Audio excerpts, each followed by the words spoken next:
2007 ഓടുന്ന വാഹനത്തിൽ വെച്ച് നടിയെ ആക്രമിക്കപ്പെട്ട കേസിൻ്റെ വിചാരണ ഈ മാസം പൂർത്തിയായി വിധി പ്രസ്താവിക്കുമെന്നാണ് വിചാരിക്കുന്നത്.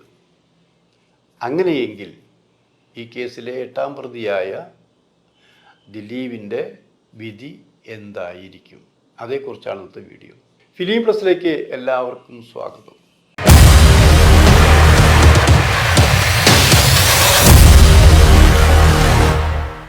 കേസുകൾ ഇങ്ങനെ കോടതികളിൽ കുമിഞ്ഞുകൂടി കിടക്കുന്നുണ്ട്. പല കേസുകളും വിധി കാത്തു കിടക്കുകയാണ്. വിധി പറഞ്ഞ കേസുകളിൽ പലതും VIP-കളാണെങ്കിൽ മാത്രമേ അത് കൂടുതൽ ഫോക്കസ് ചെയ്യപ്പെടാറുള്ളൂ. അങ്ങനെയുള്ള ഒരു VIP കേസാണിപ്പോൾ നടി പീഡന കേസ്. 8 വർഷം മുമ്പ് നടന്ന സംഭവം. എത്ര പെട്ടെന്നാണ് 8 വർഷം പോയതല്ലേ. 2007 ഓടുന്ന വാഹനത്തിൽ വെച്ച് അതിക്രൂരമെന്ന് പറഞ്ഞാൽ ഞാൻ അതിൻ്റെ വിശദീകരണത്തിലേക്ക് പോകുന്നില്ല. അത്രമാത്രം ക്രൂരമായി ഒരു സ്ത്രീയെ എത്ര കണ്ട് അപമാനിക്കാമോ? അത് മറ്റുള്ളവർ കാണുമ്പോൾ ചിരിക്കുന്നവരുണ്ടായിരിക്കാം, അവൾക്ക് അങ്ങനെ തന്നെ വേണമെന്ന് പറയുന്നുണ്ടായിരിക്കാം. എന്നാലും ക്രൂരമായി പോയി ഇത് ചെയ്തവനെ കൊന്നു കളയണമെന്ന് പറയുന്നവരുണ്ടാവും. അതൊക്കെ സമൂഹത്തിലെ വ്യത്യസ്ത ആൾക്കാരുടെ സ്വഭാവമാണ്. ആ കേസ് മത്സരബുദ്ധിയാണ് നടന്നുകൊണ്ടിരിക്കുന്നത്.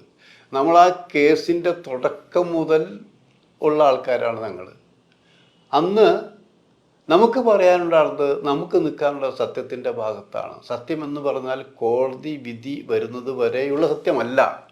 ഈ കേസ് തുടക്കം മുതൽ എന്ന് പറഞ്ഞാൽ നമ്മുടെ കൂട്ടത്തിൽ ഉണ്ടായിരുന്ന, അതായത് നല്ലൊരു നേതാവ് PT തോമസ് ഇപ്പോൾ നമ്മളോടൊപ്പം ഇല്ല.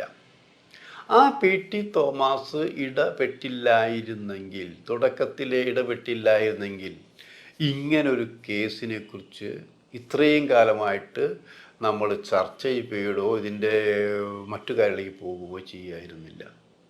അതൊരു നിമിത്തം പോലെയാണ് പലരും കാണുന്നത്. കാരണം ഇതില്ലാതാക്കാൻ വേണ്ടി കുറേ പേര്, അതിനുശേഷവും പലരും തുനിഞ്ഞിറങ്ങി.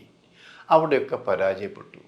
വേറൊരു നടി, ഇത് ഇപ്പോൾ ദിലീപ് 8ാം പ്രതിയാണ് എന്ന് പറയുമ്പോൾ തന്നെ മറുഭാഗത്ത് ഈ പീഡനത്തിന് ഇരയായ നടിയുണ്ട്.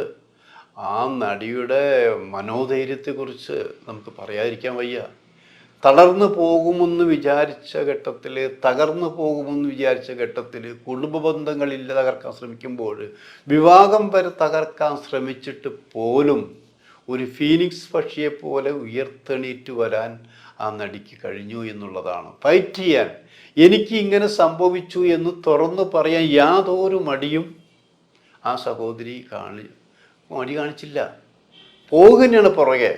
സുപ്രീം കോടതിയിലേക്ക് ദിലീപ് പോകുമ്പോൾ പുറകെ അവരുണ്ട്.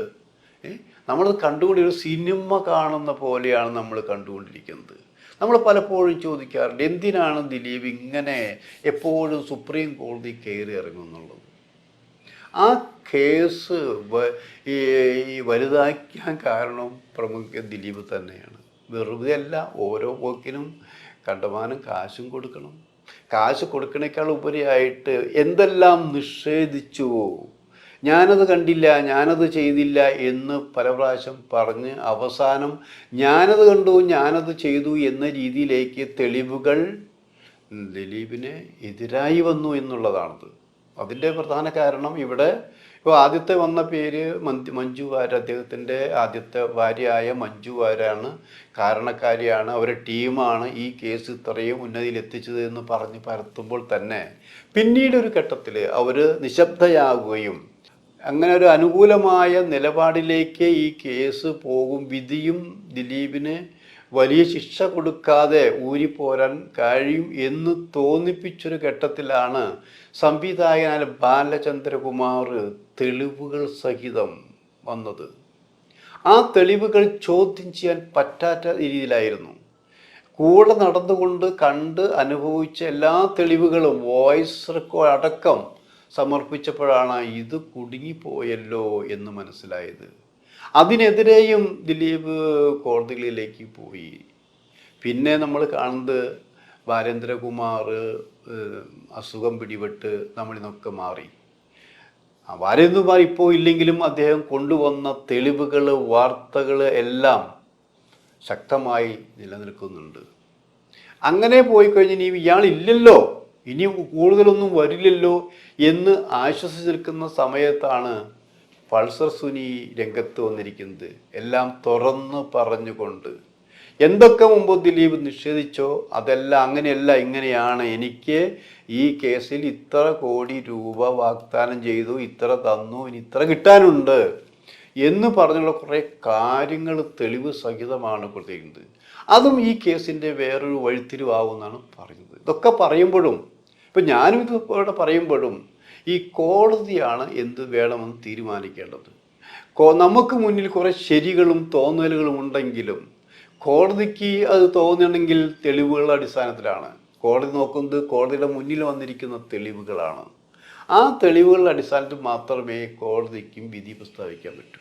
അങ്ങനെ വിധി വരുമ്പോൾ ഇപ്പം എല്ലാവരും ചോദിക്കുന്നൊരു ചോദ്യമുണ്ട്. അതായത് ഈ മാസം അവധിക്ക് ശേഷം കോടതി വീണ്ടും സജീവമായി, ഈ മാസം അവസാനം വിധി പ്രസ്താവിക്കുമെന്നുള്ള റിപ്പോർട്ടും വന്നു കഴിഞ്ഞു. അപ്പോൾ ഇപ്പോഴത്തെ ചോദ്യം എന്താണ്? ഇപ്പോൾ ചോദ്യം രണ്ട് രീതിയിലാണ്. ദിലീപിൻ്റെ സിനിമ കഴിഞ്ഞ ആഴ്ച റിലീസ് ചെയ്തു. ആ സിനിമ ദിലീപിനെ സംബന്ധിച്ച് വ്യക്തിപരമായ സാമ്പത്തിക നഷ്ടം തന്നെയാണ് ഉണ്ടാക്കിയിരിക്കുന്നത്. അത് കഴിഞ്ഞിട്ടാണ് ഇതിൻ്റെ ഈ മാസം വിധി വരാൻ പോകുന്നത്. അങ്ങനെയെങ്കിൽ വിധി എന്തായിരിക്കും?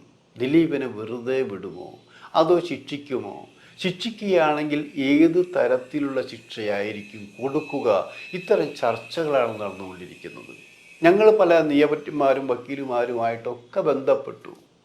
അവർക്കും വ്യക്തമായ, അതായത് ഓരോരുത്തർക്കും ഓരോ തരത്തിലാണ്, ഒരേ അഭിപ്രായം പറയാൻ പലർക്കും കഴിയുന്നില്ല എന്നുള്ളതാണ് സത്യം.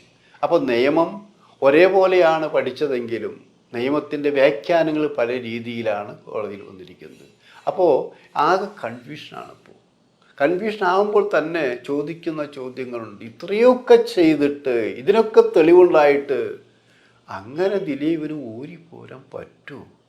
നമ്മുടെ നീതിന്യായ വ്യവസ്ഥ അത്രയ്ക്കും തുരുമ്പ് പിടിച്ചിട്ടുണ്ടാകുമോ എന്നൊക്കെയാണ് അത്യാവശ്യം ചില ദോഷക ദൃക്കുകളല്ല, നന്മ മനസ്സിൽ സൂക്ഷിച്ചിരിക്കുന്ന കുറേ പേര് ചോദിച്ചു കൊണ്ടിരിക്കുന്നത്. നമുക്കെന്ത് പറയാൻ കഴിയും? കോടതിയിൽ നിന്ന് പോലും പലതും മോഷ്ടിച്ച് കടത്തി കൊണ്ടുപോയ കാര്യങ്ങളൊക്കെ നമുക്ക് അറിയാം. നമ്മൾ ആരെയാണ് വിശ്വസിക്കുന്നതെന്ന് ചോദിക്കുന്നവരുണ്ട്. നമുക്ക് പൂർണ്ണമായും കോടതിയെ വിശ്വസിക്കാമെന്നുള്ളതാണ്. നമ്മുടെ അവസാന ആശ്രയമാണ് കോടതി.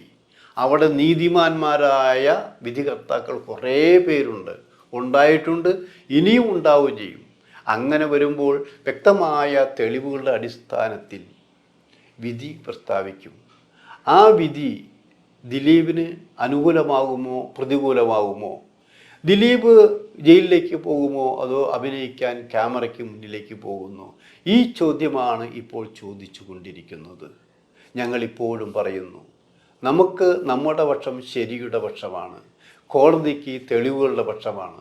അപ്പോൾ തെളിവുകളുടെ അടിസ്ഥാനത്തിലും ഈ നടിക്ക് നീതി കിട്ടുന്ന തരത്തിലും, നടിക്ക് മാത്രമല്ല മൊത്തത്തിലൊരു നീതി കിട്ടുന്ന തരത്തിലുള്ള വിധി ഉണ്ടാകുമെന്ന് തന്നെയാണ് ബഹുഭൂരിപക്ഷവും പ്രതീക്ഷിക്കുന്നത്.